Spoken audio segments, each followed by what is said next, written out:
Hello everyone, this is Birjes.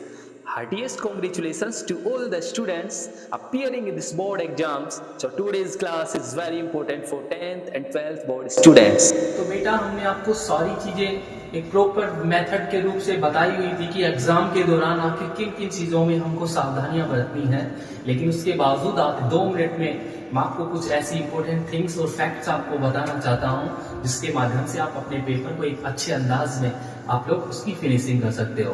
तो सबसे पहले आपको मैं बोर्ड के रिपोर्ट के अकॉर्डिंग आपको बताना चाहता हूं कि ड्रेस कोड यहाँ पे कंपल्सरी मैंडेटरी है कि आपको जिस भी बोर्ड एग्जाम में जाओगे, जहां कहीं पर भी सेंटर हो, तो बेटा आप लोगों को अपनी ड्रेस कोड में ही जाना है, अपनी स्कूल की यूनिफॉर्म पहन के जाना है, पहली बात। और दूसरी बात, आज ही अपना जो 10th वाले हैं और 12th वाले हैं वो भी अपनी सारी चीजों को व्यवस्थित रूप से मैनेजमेंट करके रख लें कि जो साथ में अपना जो परमिशन लेटर है, परमिशन लेटर को अभी से रख लें और उसके साथ में बॉल पेन यूज लेना है आपको, ना कि जेल पेन यूज लेना है। अंडरस्टैंड? इन तमाम चीजों के बारे में आपको विशेष रूप से ध्यान रखना है और इन चीजों की तैयारी आपको अभी से कर।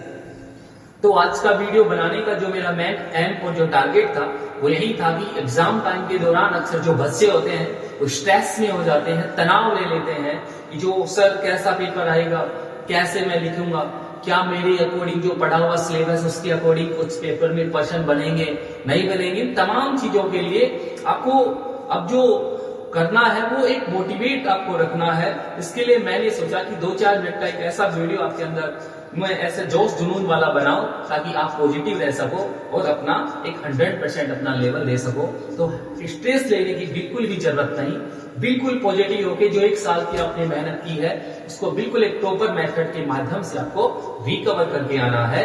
बिल्कुल घबराने की जरूरत नहीं है, ना ही किसी की कॉपी करनी है।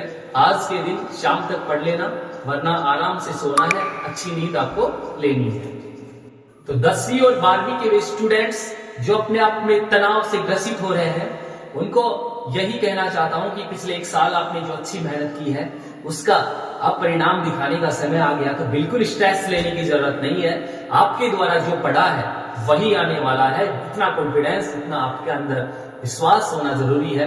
विश्वास से दुनिया जीती जाती है। तो ध्यान रखना, अगर अंतिम समय में आपका जो बिलीव ये आपको अपने कंटेंट के ऊपर रखना है। पेपर को सेक्शन वाइज ही आपको करना है।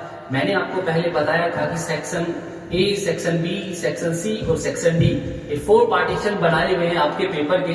तो अगर सेक्शन ए आप लोग कर रहे हो तो सेक्शन ए वाला पार्ट सबसे पहले कीजिए, उसके बाद सेक्शन बी में जाइए तो सेक्शन बी वाला पार्टीशन आपको कंप्लीट करना है। और याद रखिएगा, गैप मेंटेनेंस आपको अच्छे से करना है। एक क्वेश्चन करने के बाद आपको हमेशा 2 लाइनें छोड़नी है। एक गैप आपके अंदर अगर उस कॉपी के अंदर रहता है तो एक लिखने का एक स्किल डेवलपमेंट होती है, वो राइटिंग स्किल अगर आपके अंदर है तो आप लोग एक अच्छे लेवल तक पहुंच सकते हो। और साथ साथ त्रुटियां करने से बचना, मिस्टेक करने से बचना। चाहे एक क्वेश्चन को 2 बार पढ़ना, 3 बार पढ़ना, लेकिन मिस्टेक करने से बिल्कुल बचना है। और प्रॉपर अंदाज में आपको एक सीक्वेंस के तरीके से आपको करके आना है। धन्यवाद। और माननीय हरिवंश राय बच्चन जी की ये लाइनें मुझे इस समय याद आती है कि डुबकियां समुद्र में गोताखोर लगाता है, जा जाकर खाली हाथ लौट कर आता है, मिलते नहीं सहज ही मोती गहरे पानी में, लेकिन मन का विश्वास उसे कभी नहीं हराता है, और मुट्ठी उसकी खाली हर बार नहीं होती, और कोशिश करने वालों की कभी हार नहीं होती। तो सर, आपने जो अच्छा अपनी मेहनत की है, परिणाम आपका अच्छा आएगा, चिंता नहीं करें, अच्छे रहें, बी पॉजिटिव और अपना अच्छा करके आए। Thank you.